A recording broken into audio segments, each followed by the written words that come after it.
champions are men, boys, who raise awareness in the various communities on social norms and practices that hinder women, girls from asserting their rights.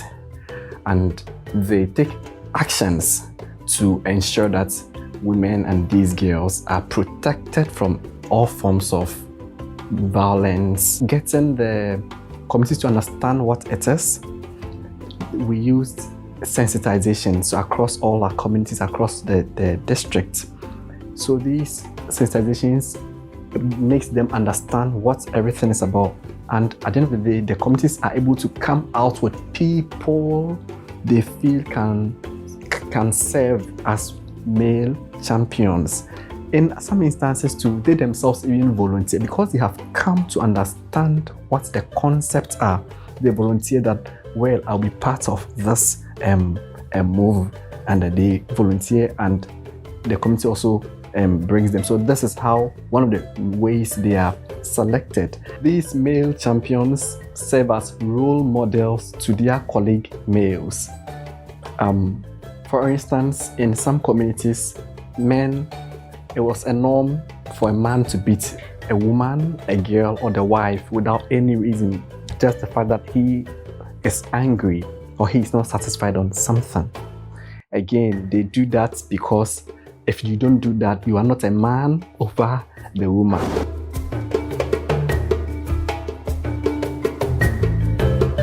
Yes, a friend of mine, my friend Sandra, has been married with her husband for years, and the husband always brutalized her. There was this kind of violent behavior of the man.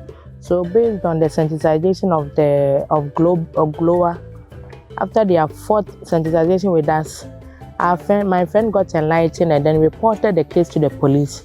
They made the man sign the bond, and now it's over. Everything is fine with them. They are living beautifully.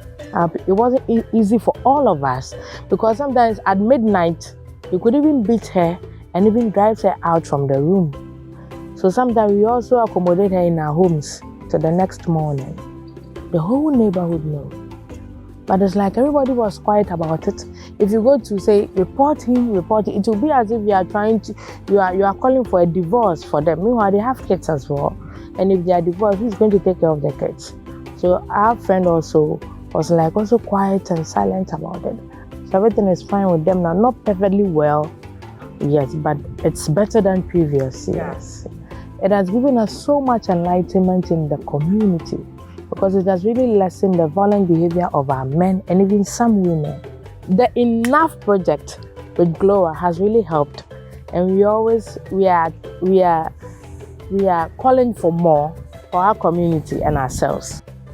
So if they were once they stop beating their wives, their friends see them as models. So when we're talking of the male champion, how do we track progress? Yes, we monitor them. As I started, the committee themselves will tell you that's the first monitoring, because if they are not doing their work, they will tell that your people are not working. But you get them, they are telling you. So the first is the committee level. Second, the various partners of the Enough project equally also monitor the work that the male champions are doing. Every partner has their own arrangements dotted around the country. Then we also have the program management level, which is Oxfam, also monitoring the work that the partners are doing, as well as engaging with the male champions to validate what we even share with them, that, oh, they've done this, they've done that, they've done that. Again, I won't leave out the state institutions. All our partners, being a ProNet North, NORSAC, AOLA, SM Aid, Rise Ghana, WORM, all our partners, Glower, we all work with the state institutions. So they also monitor the work of the male champions, or the progress of work of the male champions.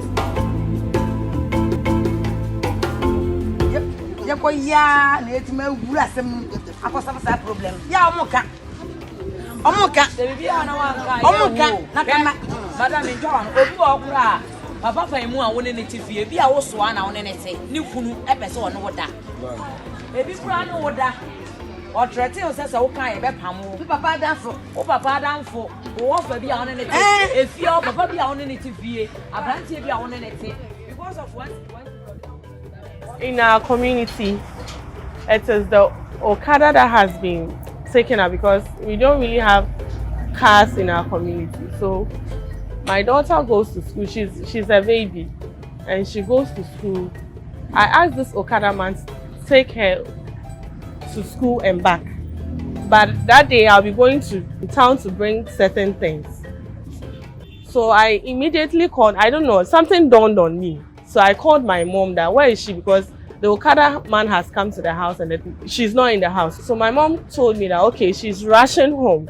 When she got there, the child was, I don't know, she couldn't talk and other stuff. So my mom asked her, what's your problem? And she said, you see this Okada guy, he took off my panties, put saliva on her pants and inserted it in my private part. We took her to the community police station and later they gave us this thing, a sheet that we should go to Dofsu. So when we went to Dofsu said that they can only process the issue to court. So later we went to court. When we asked him over there, he said he admitted that he did it. Later he said he has not done anything. And when we took it to court, they asked him, he said he has not done anything. So they gave him bail on that day, that he should be reporting himself every 1 month. So when we went, the case is over there, to and fro.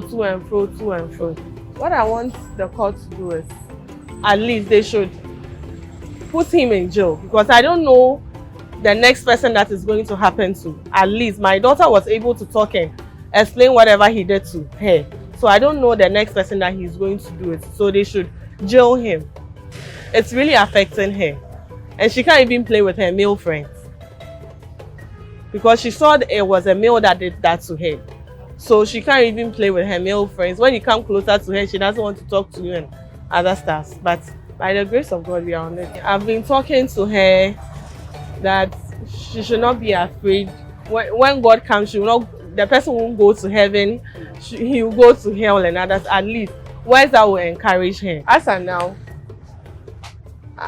if I call the Okada, I sit on the motor and take my daughter to school. When she close to, I make sure I pick an Okada to go and bring her back home. I don't want them to go and take her and bring her back home again. I want to be there for my daughter. If it has to take me closing my shop to go and take care, I'm okay with that. We parents, we should really take good care of our children, because they are futures. If they are not there, we are not there. According to the Domestic Violence Act 2007, Act 732, Section 8, Clause 3, any abuse victim, a woman, a girl who is assisted by the police, is entitled to free medical care under the law.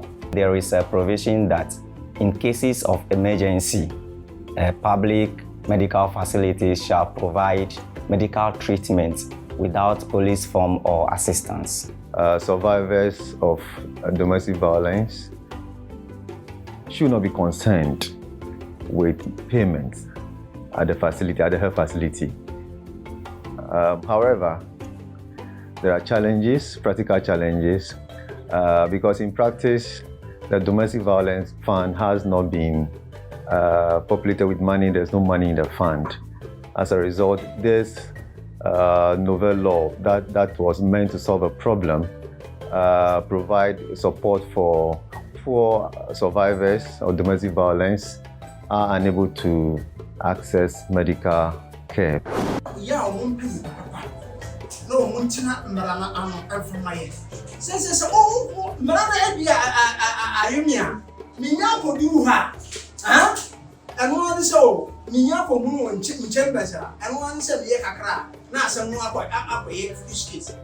The medical form was to be free, but when they want to frustrate us, they say we should bring money because they know that we don't have money. So if they say that, then if we didn't get the money, the case will end. And after my daughter rape, many girls say that it had been happening, but they didn't catch them. The more victims don't get justice, the more survivors are abused, or girls are abused, women and boys are abused, the more poverty increases within the community. So this issue should not be taken lightly at all. All stakeholders at the national level, at the community level, should act through concerted action, and they should support the initiative by EU Oxfam so that we can all win the war.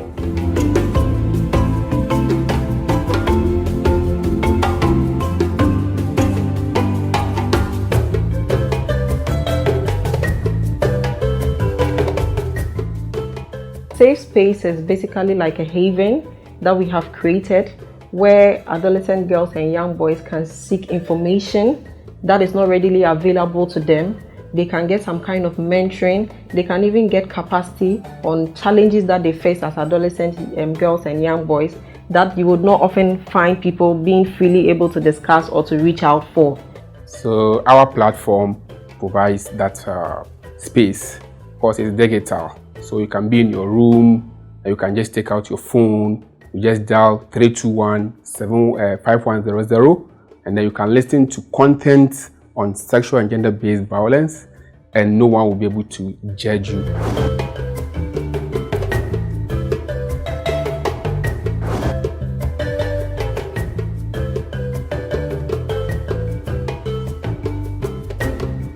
My name is Agnes Delalipe, the chairperson of Vibrant Ladies Association, and the association is located at Ayi Mensa on the Bree Road.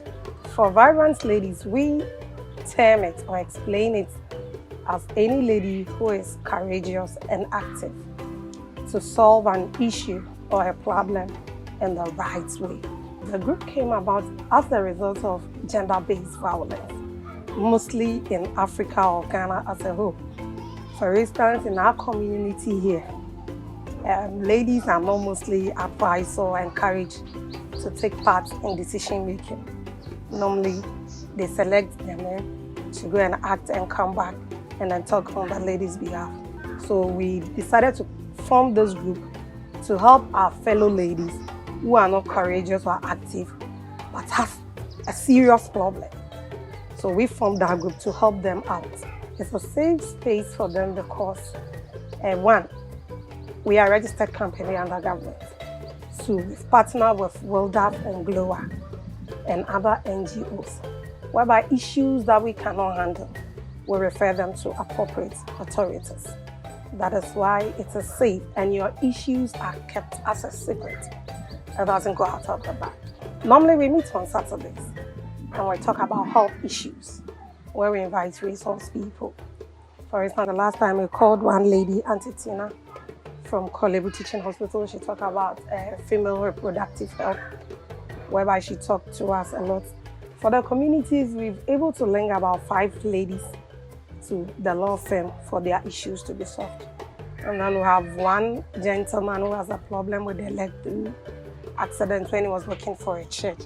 And then it was like they were silent over the issue.